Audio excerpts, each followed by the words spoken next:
Welcome to the Shulamite Podcast, an extension of Shulamite Ministries and Shulamite.com, with weekly interviews and teaching with author and speaker Martha Kilpatrick and hosted by John Enslow. This weekly podcast is a way to stay connected to the ministry. So come experience anointed messages, not giving just another method, but a living impartation. Well, today Martha and I are driving through the mountains, and we have a burning passion to kind of talk about something that relates to the elections. We're very non-political on our blog and our podcast, but on October 18th, I did a blog entitled Love of the World, the Presidential Election. And though it's not a political position, it's a very political stance. And I really would hope that y'all go read it. It's pretty amazing. And I really love what the Lord spoke and how he really kind of settled me about my stance and my position in this political election. And I think it's real important. But as we were talking about that, and as we've been ruminating on the elections, and as we've been kind of hearing about the election, and you can't escape the elections, and can't escape the media talking about the elections, we've just been unable to escape it. So we wanted to talk about this, and Martha has a story from a long time ago that really relates to our elections and about the political climate and about God's view and choice. So I wanted her to talk about that today, and so please bear with the driving noises, but we wanted to get this out, and so here we go. In order to make the story real, I have to go back to a time when my husband was president of a bank that he and others established, and it was bought by First Atlanta, big conglomerate, gobbled up the little bank, and he was made one of the officers. And at that time, the Bank of Atlanta was subject of a class action lawsuit claiming that they had been fraudulent on some interests that they collected. The federal judge in the case put out an order that the bank was not to contact any customers who were involved in the class action suit. A class action suit means there are many people who are plaintiffs and are objecting to something. So it is, being a banking case, it was federal, and that's pretty big. So my husband's boss came to him and said, okay, we are going to contact our clients who are involved in this case. I'm going to give you a list, and I want you to call them and offer them something special in order to not participate in that. Well, it was completely criminal. My husband said, I can't do that. That's against the judge's orders. And the boss said, if you don't, you will be fired. Well, we were at that time, had big expenses. Our children, all three, were in college. My husband came home and he explained the situation to me, and we began to pray. And he said, I would be disbarred if I do this. I cannot keep this information from the federal judge because it is a direct disobedience of, it was her order, it was a female federal judge. And he said, Martha, this is a very big deal because it's a bank law precedent.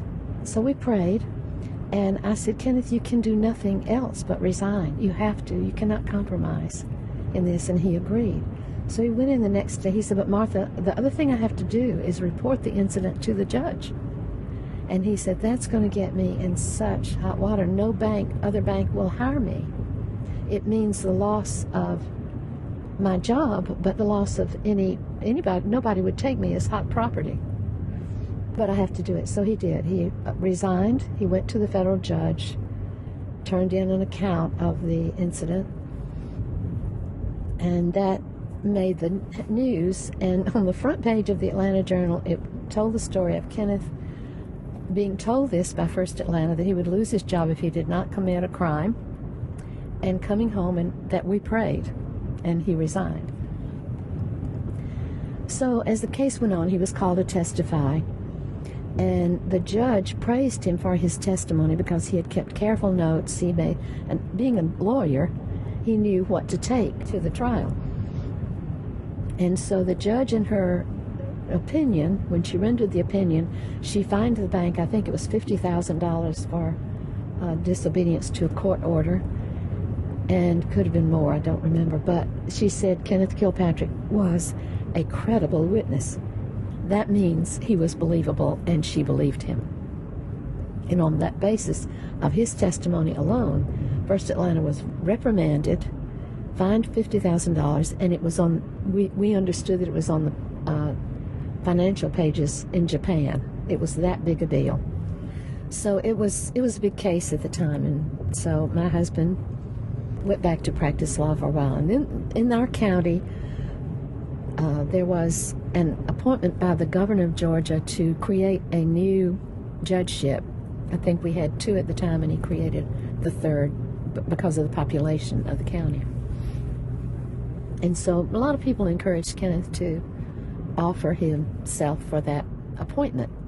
And when I was suddenly looking at this political campaign, and I have a definite preference of who to vote for, and so do all of us here, but I suddenly realized I'd been through the very same thing that is happening in this campaign.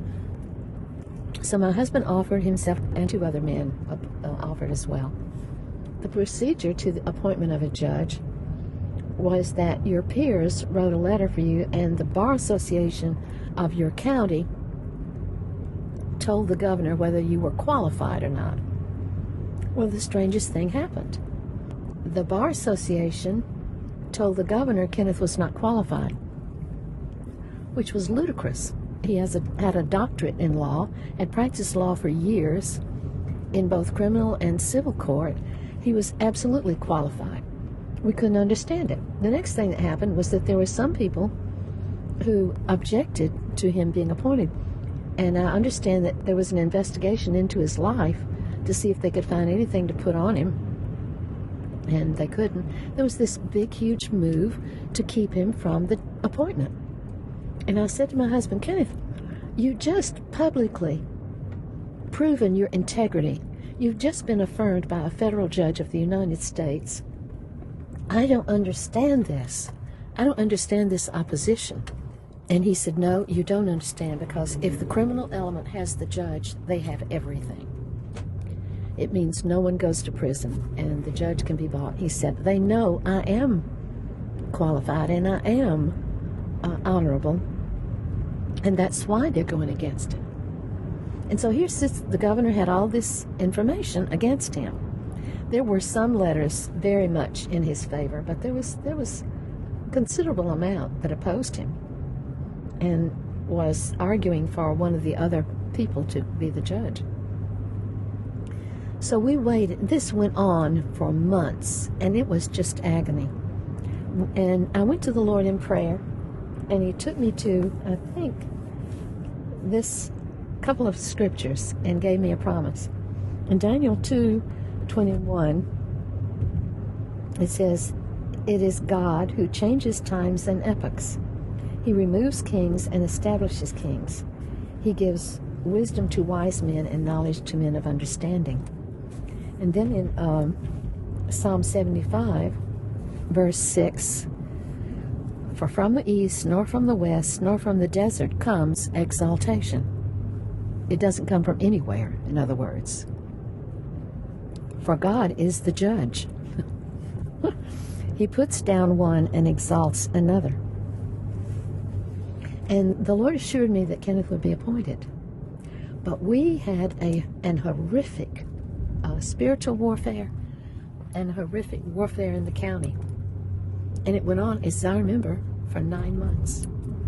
And I kept saying to Kenneth, no, God's appointed you judge. He's already told me that you're appointed. So you had heard the word. I'd heard the word. And then you knew because because God told you, then you could just stand on that.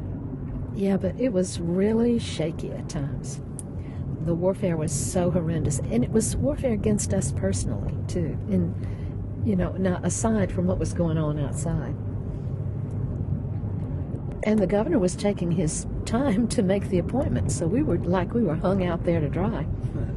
And but in the end, here's what the governor said. I think he said this when Kenneth was appointed officially at the Capitol. He said, "I know Kenneth Kilpatrick, and I know he is the best man for this job." Wow. And that at the time, the governor's name was Joe Frank Harris. And he and his wife were avid Christians. And somehow or other, in our circles, he got to know Kenneth. And I think he had knowledge of him through the legal system in courts and so forth. The lawyers get to know each other. And so he appointed him judge. My husband served 18 years on the bench, and he told the story that this was the place God had wanted to get him to. Wow.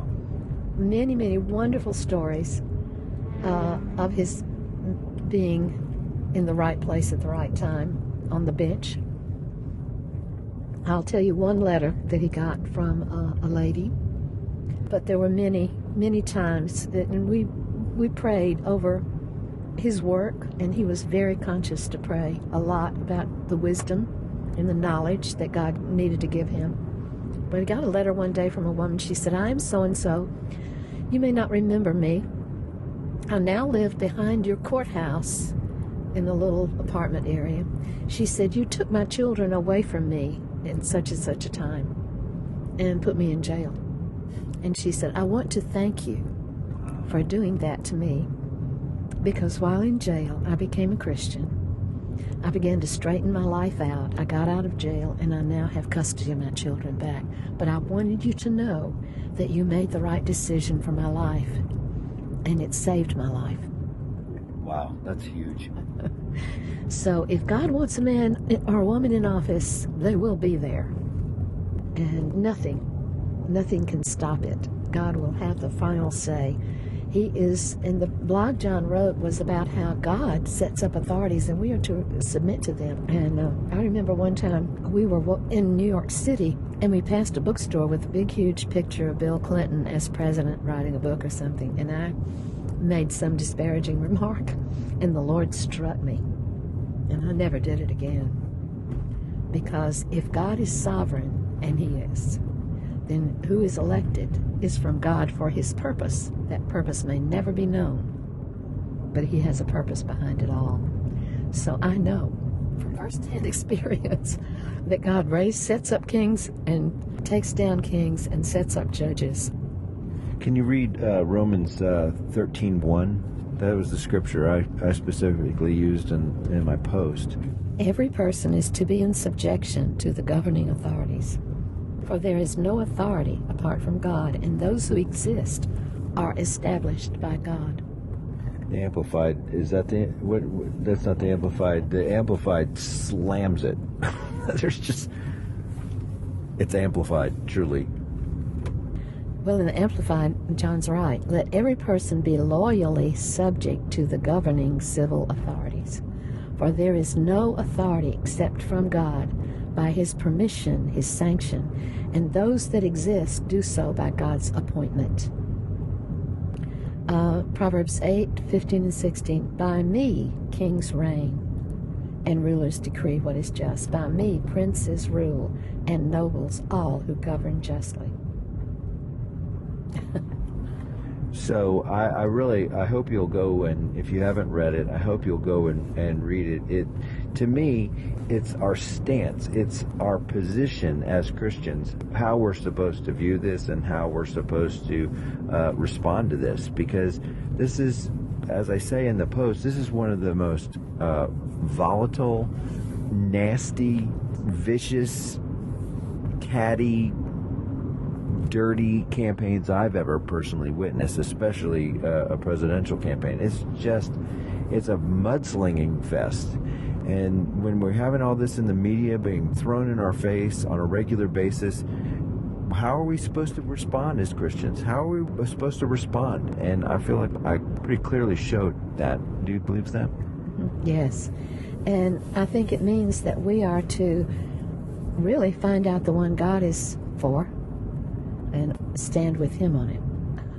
I think it shows the amount of lies and warfare and treachery that has gone on in this, demonstrates the importance of this election. We know it's important. It's really pretty much life or death for the United States.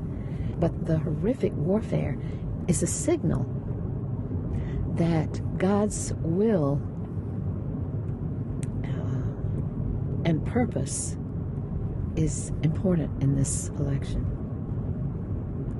If it's indicative of the warfare, it's a tremendous battle, and it's a tremendous importance. So I'm excited to see what the Lord does. He will have the last and final word, and whatever that is, we believe it will be. We are praying. Anise says, pray for good government.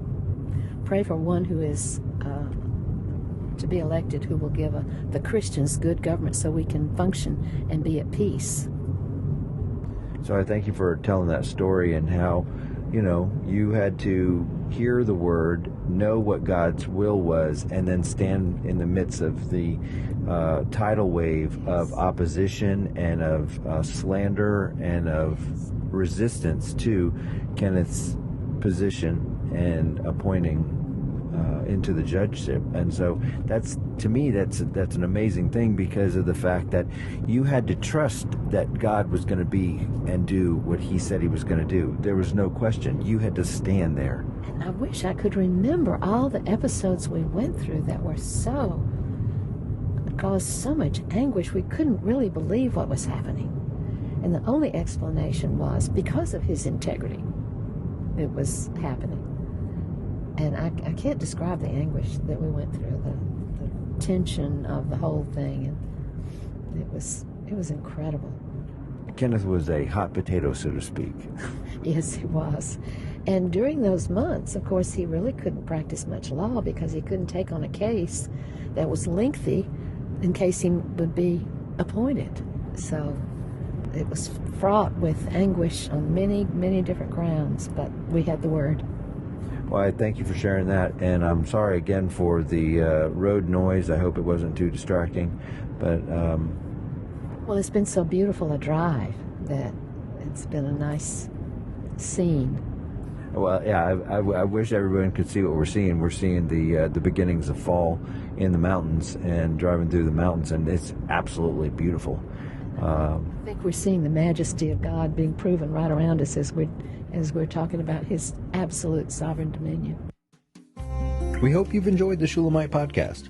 For all the latest from Shulamite Ministries, please visit us at Shulamite.com, where you'll find Martha's daily devotions, posts from GetAlongWithGod.com, and the online library of all of Martha's writings.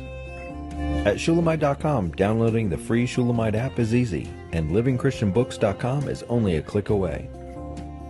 Thank you for joining us on this journey to discover a God worth knowing.